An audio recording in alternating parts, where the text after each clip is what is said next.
This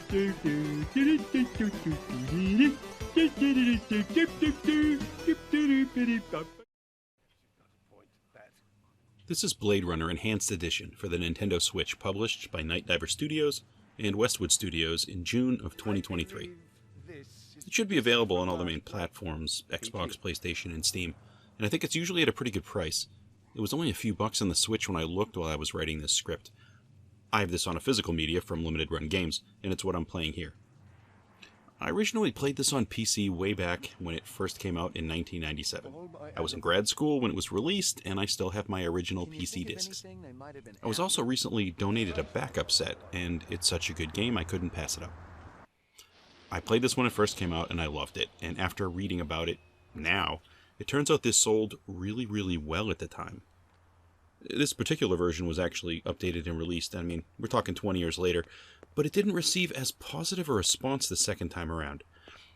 I guess I should probably start with the detractors, which I don't think are horrible or game-breaking, but they're maybe just not that great.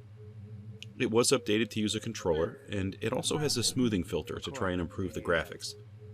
The filter does smooth things, certainly, but when you flip it on, it instantly removes all the charm of the original game.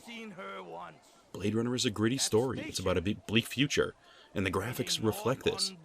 When you use a smoothing filter, it just makes it look soft. It doesn't ruin the game or anything, but it feels kind of wasted. I prefer the original look. I'm also glad it works with a controller, but this is a point-and-click adventure, and moving the cursor with an analog stick is not as quick or accurate as using a mouse.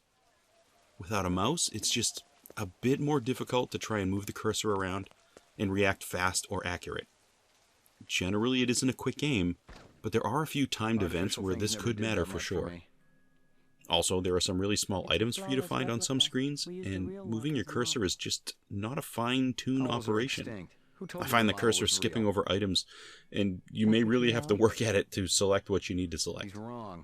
As you would imagine, it's particularly hard with the Switch handheld mode, but on the big screen, it is still difficult. But overall, these are minor things, and it's not that hard to get past. And the game itself is so great, I'm kind of surprised people are so upset about this smoothing filter thing. But maybe that's just me. So this is Blade Runner. It's based on the movie. And you play the character of Ray McCoy. You have an adventure in the city that is really similar to the experience that Deckard has in the movie, but with different characters. It actually overlaps the events in the movie. There are some references that you're going to run into, and it just connects straight up. It's an appreciated fan service. I really admire that. You play a Blade Runner who is a specialist officer that is tasked with finding escaped replicants. Replicants are androids, and they're dangerous. Your job is to find and retire them, which is a nice way of saying you are unaliving them. Finding them is the trick of this game, because they all look and act like humans for the most part. Like the movie, you can run what's called the Voight-Kampff test, and based on the results, you can identify which characters are replicants. This test is part of the Blade Runner lore, and as a fan of the movie, I just love this mechanic. If you don't know what this is, you really should go watch the movie. It is a masterpiece of a film, and you owe it to yourself. So here, we have a group of replicants that have illegally traveled to Earth, and they're violent. And the story is going to take you through the city, and you're going to talk to people, you're going to gather evidence, and you're going to run tests to try and locate the specific replicants and take care of them. The one really cool thing they did with this game, they programmed it to change for each run-through to a certain extent. There are characters in the story that could be replicants. That can change each playthrough. Considering this is a point-and-click adventure, you get a replay value that's different than many other games in this style. I've played a lot of point-and-click adventures over the years, and this is the first one that I can remember offering me an experience that changed like this along the way. All other games were fundamentally the same throughout. But at the same time, it does have the one flaw that most point-and-click adventures have. There are some things in the game that do not need to happen in order, but there are definitely some things that absolutely have to happen to progress. This means you can find yourself in a situation where you don't know what you need to do to make it through. Maybe you missed looking at one little piece of evidence on the floor, or didn't recognize that you could interact with a very specific object in one environment, and until you find that point, You could be spinning your wheels, revisiting the same places over and over again, just looking for that one thing.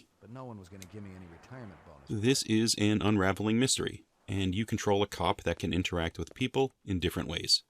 You can set it to play more aggressively in your conversations, or you can back off a bit. It's not a huge shift, but it does sort of change your character's portrayal through the story. It's something that's focused on story for sure, and I would venture to say this represents the best of what point-and-click adventure games can offer.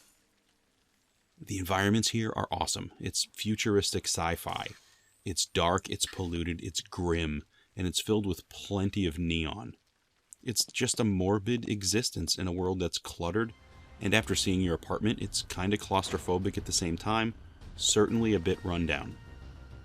We get a lot of impressive visuals here, and they had to develop some techniques to get to this level of quality back in '97. It also spanned multiple CDs back when it was released. This was a large game for the time, and now it fits on a Nintendo Switch chip with no problems.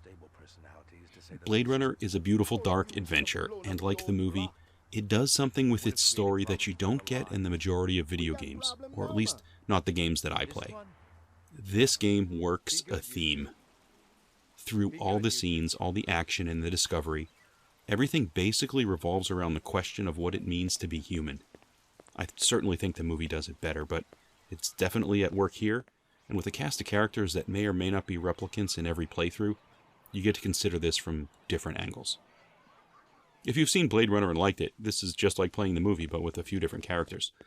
I'm a huge fan, so I love it, and if you've not seen the movie, you really should. It's one of my top 10 for sure. Well, that's all I have today for Blade Runner for the Nintendo Switch. Thanks for stopping by for a look, and hope to catch you on another video.